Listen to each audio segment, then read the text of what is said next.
ಅವ್ರು ಏನು ಹೇಳಿದ್ರು? ಈಗ ಪಕ್ಷ ಸೇರ್ತಾ ಇರೋದು ಯಾರು? ಅವ್ರು ಹೇಳ್ತಾರೆ ಮುಂದಿನ ದಿನಗಳು ನಿಮ್ಗೆ ಸ್ಪಷ್ಟತೆ ಸಿಗುತ್ತೆ ಅಂತ ನಾನು ಹೇಳಕ್ಕೆ ಇಷ್ಟಪಡ್ತೀನಿ ಅಷ್ಟೇ. ಎಲ್ಲ ಇವತ್ತೇ ಗೊತ್ತಾಗಬೇಕು ಅಂತ ಏನಿಲ್ವಲ್ಲ. ಅದು ಅಮ್ಮಮ್ಮನ ಜೊತೆ ಇಲ್ಲದೆ ಯಾರ ಜೊತೆ ಇರ್ತೀನಿ ಕಣ. ನಮ್ಮಮ್ಮ ಏನು ಹೇಳ್ತಾರೋ ಹಂಗೆ ಮಾಡ್ತೀವಿ ಅಷ್ಟೇ. ತಾಯಿ ತೀರ್ಮಾನಕ್ಕೆ ನಾವು ಭದ್ರವಾಗಿದ್ದೀವಿ ಅಷ್ಟೇ. ಗೊತ್ತಿಲ್ಲ ಅಣ್ಣ, ಅದೆಲ್ಲ ಅವರೇ ನಿಮಗೆ ಕ್ಲಾರಿಟಿ ಕೊಡ್ತಾರೆ. ಅವ್ರ ಬಾಯಿಂದನೇ ಬರಲಿ. ಅವ್ರದ್ದೇ ಆದಂಥ ಒಂದು ಪಾರ್ಟಿಯ ಪದ್ಧತಿಗಳು ಸಿದ್ಧಾಂತಗಳು ಇರ್ತವೆ. ನಾನಂತೂ ರಾಜಕೀಯವಾಗಿ ಎಲ್ಲೂ ಗುರುತಿಸ್ಕೊಂಡಿಲ್ಲ. ನಾನು ನೋಡೋಣ, ನಾನು ಎಕ್ಸ್ಪೆಕ್ಟ್ ಮಾಡೋದು ಇಷ್ಟೇ. ಯಾಕಂದರೆ ಒಂದು ಮಗನಾಗಿ ನಾನು ಇಷ್ಟೇ ಕೇಳ್ಬೋದು. ಯಾಕಂದರೆ ನಾನು ಮತ್ತೊಮ್ಮೆ ಹೇಳ್ತೀನಿ, ನಾನು ರಾಜಕೀಯವಾಗಿ ಎಲ್ಲೂ ಗುರುತಿಸ್ಕೊಂಡಿಲ್ಲ. ನಾನು ರಾಜಕಾರಣಿ ಅಲ್ಲ.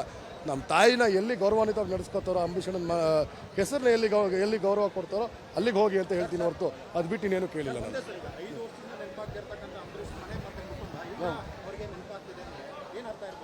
ಅದು ಅವ್ರನ್ನ ಕೇಳೋಣ, ನನಗೆ ಕೇಳಿದ್ರೆ. ಹೌದು, ಖಂಡಿತ ಇದ್ದರು. ಅಮ್ಮ ಹೇಳಿದಂಗೆ ಹಳೆದನ್ನೆಲ್ಲ ಮರ್ತೋಗಿ ಅಂತಲೇ ಮಾತಾಡಿದ್ರು. ಈಗ ಹೌದು, ರಾಜಕೀಯದಲ್ಲಿ ಇರದೇ ಇರ್ಬೋದು, ಬಟ್ ಕೆಲವರು ಹೇಳ್ತಾರೆ ರಾಜಕಾರಣದಲ್ಲಿ no permanent friends no permanent enemies ಅನ್ನೋದು ಸಹಜ ಅಂತಾರೆ. ಖಂಡಿತ ನಮಗೇನು ಇದೆಲ್ಲ ಹೊಸ ಅನುಭವನೇ. ಈ ದಿನ ಬರುತ್ತೆ ಅಂತ ನಾವು ಅಂದ್ಕೊಂಡಿರಲಿಲ್ಲ, ಬಹುಶಃ ಅವರು ಅಂದ್ಕೊಂಡಿರಲಿಲ್ವೇನೋ. ಬಟ್ ಸಂದರ್ಭ ಕಾಲ ಕೆಲವು ಬದಲಾವಣೆ ಆದಾಗ ಹಿಂಗಾಗುತ್ತೆ. ಯಾವುದನ್ನು ಅವ್ರು ನಮ್ಮ ಮನೆಗೆ ಬಂದಿದ್ದು ನಾವು ವೆಲ್ಕಮ್ ಮಾಡೇ ಮಾಡ್ತೀವಿ. ಯಾಕಂದರೆ ಅಂಬರೀಷಣ್ಣನ ಮನೆ ಅಂದಮೇಲೆ everybody is welcome, all are welcome ಅಷ್ಟೇ.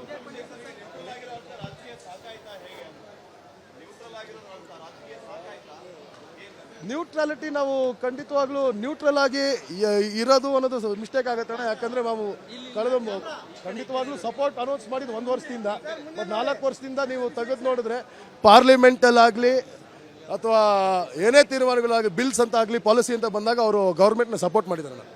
ಸೊ ನ್ಯೂಟ್ರಲ್ ಅಂತ ಬರಲ್ಲ. She has been with government.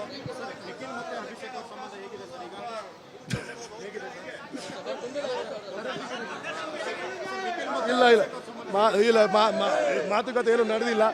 ಅವ್ರ ಪ್ರಸಾದದಲ್ಲಿ ಬಿಸಿ ಇದ್ದಾರೆ, ನಮ್ಮ ಕೆಲಸದಲ್ಲಿ ಬಿಸಿ ಇದೀವಿ ಅಷ್ಟೇ. ನನಗೆ ಗೊತ್ತಿಲ್ಲ ಅಣ್ಣ. ನೀನು ಅಭಿಷೇಕ್ ಬಗ್ಗೆ ಕೇಳು, ಸುಮಲತಾ ಬಗ್ಗೆ ಕೇಳು, ಇಲ್ಲಿವರೆಗೂ ನಾನು ಮಾತಾಡ್ಬೋದು. ಹೋಗ್ಬೋದು, ಸಂತೋಷ, ಒಳ್ಳೇದೇ ಅಷ್ಟೇ. ಸರಿ, ಥ್ಯಾಂಕ್ ಯು. ಅವ್ರು ಏನು ಹೇಳಿದ್ರು? ಈಗ ಪಕ್ಷ ಸೇರ್ತಾ ಇರೋದು ಯಾರು? ಅವ್ರು ಹೇಳ್ತಾರೆ ಮುಂದಿನ ದಿನಗಳು ನಿಮ್ಗೆ ಸ್ಪಷ್ಟತೆ ಸಿಗುತ್ತೆ ಅಂತ ನಾನು ಹೇಳಕ್ಕೆ ಇಷ್ಟಪಡ್ತೀನಿ ಅಷ್ಟೇ. ಎಲ್ಲ ಇವತ್ತೇ ಗೊತ್ತಾಗಬೇಕು ಅಂತ ಏನಿಲ್ವಲ್ಲ. ಅದು ಅಮ್ಮಮ್ಮನ ಜೊತೆ ಇಲ್ಲದೆ ಯಾರ ಜೊತೆ ಇರ್ತೀನಿ ಕಣ. ನಮ್ಮಮ್ಮ ಏನು ಹೇಳ್ತಾರೋ ಹಂಗೆ ಮಾಡ್ತೀವಿ ಅಷ್ಟೇ. ತಾಯಿ ತೀರ್ಮಾನಕ್ಕೆ ನಾವು ಭದ್ರವಾಗಿದ್ದೀವಿ ಅಷ್ಟೇ. ಗೊತ್ತಿಲ್ಲ ಅಣ್ಣ, ಅದೆಲ್ಲ ಅವರೇ ನಿಮಗೆ ಕ್ಲಾರಿಟಿ ಕೊಡ್ತಾರೆ. ಅವ್ರ ಬಾಯಿಂದನೇ ಬರಲಿ. ಅವ್ರದ್ದೇ ಆದಂಥ ಒಂದು ಪಾರ್ಟಿಯ ಪದ್ಧತಿಗಳು ಸಿದ್ಧಾಂತಗಳು ಇರ್ತವೆ. ನಾನಂತೂ ರಾಜಕೀಯವಾಗಿ ಎಲ್ಲೂ ಗುರುತಿಸ್ಕೊಂಡಿಲ್ಲ. ನಾನು ನೋಡೋಣ, ನಾನು ಎಕ್ಸ್ಪೆಕ್ಟ್ ಮಾಡೋದು ಇಷ್ಟೇ.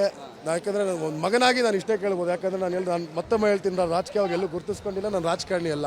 ನಮ್ಮ ತಾಯಿನ ಎಲ್ಲಿ ಗೌರವಾನ್ವಿತವಾಗಿ ನಡೆಸ್ಕೊತಾರೋ, ಅಂಬರೀಷನ ಹೆಸರನ್ನ ಎಲ್ಲಿ ಗೌರವ ಕೊಡ್ತಾರೋ ಅಲ್ಲಿಗೆ ಹೋಗಿ ಅಂತ ಹೇಳ್ತೀನಿ ಹೊರತು ಅದು ಬಿಟ್ಟು ಇನ್ನೇನು ಕೇಳಿಲ್ಲ ನಾನು.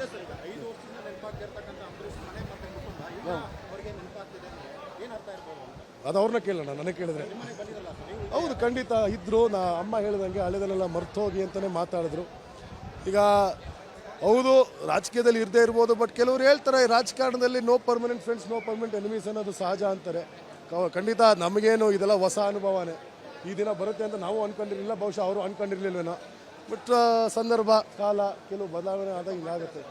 ಯಾವುದನ್ನು ಅವ್ರು ನಮ್ಮ ಮನೆಗೆ ಬಂದಿದ್ದು ನಾವು ವೆಲ್ಕಮ್ ಮಾಡೇ ಮಾಡ್ತೀವಿ. ಯಾಕಂದರೆ ಅಂಬರೀಷಣ್ಣನ ಮನೆ ಅಂದಮೇಲೆ everybody is welcome, all are welcome ಅಷ್ಟೇ.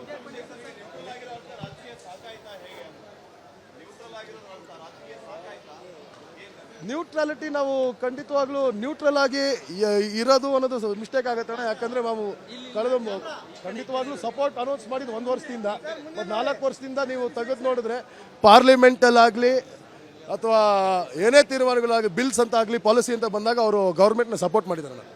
ಸೊ ನ್ಯೂಟ್ರಲ್ ಅಂತ ಬರಲ್ಲ. She has been with government.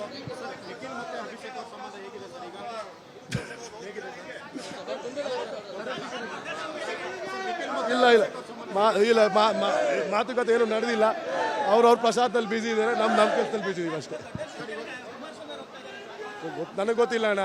ನೀನು ಅಭಿಷೇಕ್ ಬಗ್ಗೆ ಕೇಳು, ಸುಮಲತಾ ಬಗ್ಗೆ ಕೇಳು, ಇಲ್ಲಿವರೆಗೂ ನಾನು ಮಾತಾಡ್ಬೋದು. ಹೋಗ್ಬೋದು, ಸಂತೋಷ, ಒಳ್ಳೇದೇ ಅಷ್ಟೇ. ಸರಿ, ಥ್ಯಾಂಕ್ ಯು. ಅನುಕ್ಷಣದ ಸುದ್ದಿಗಳಿಗಾಗಿ Vistara news YouTube channel subscribe ಮಾಡಿ. ಹೊಸ ಸುದ್ದಿಗಳ ನೋಟಿಫಿಕೇಶನ್ಗಾಗಿ ಬೆಲ್ ಐಕಾನ್ ಕ್ಲಿಕ್ ಮಾಡಿ. ಲೇಟೆಸ್ಟ್ ಅಪ್ಡೇಟ್ಸ್ಗಾಗಿ www.vistaranews.com ವೆಬ್ಸೈಟ್ಗೆ ವಿಸಿಟ್ ಮಾಡಿ. ಅಂಗೈಯಲ್ಲೇ ಜಗತ್ತಿನ ಸುದ್ದಿ ತಿಳಿಯಲು Vistara news Kannada app download ಮಾಡಿ.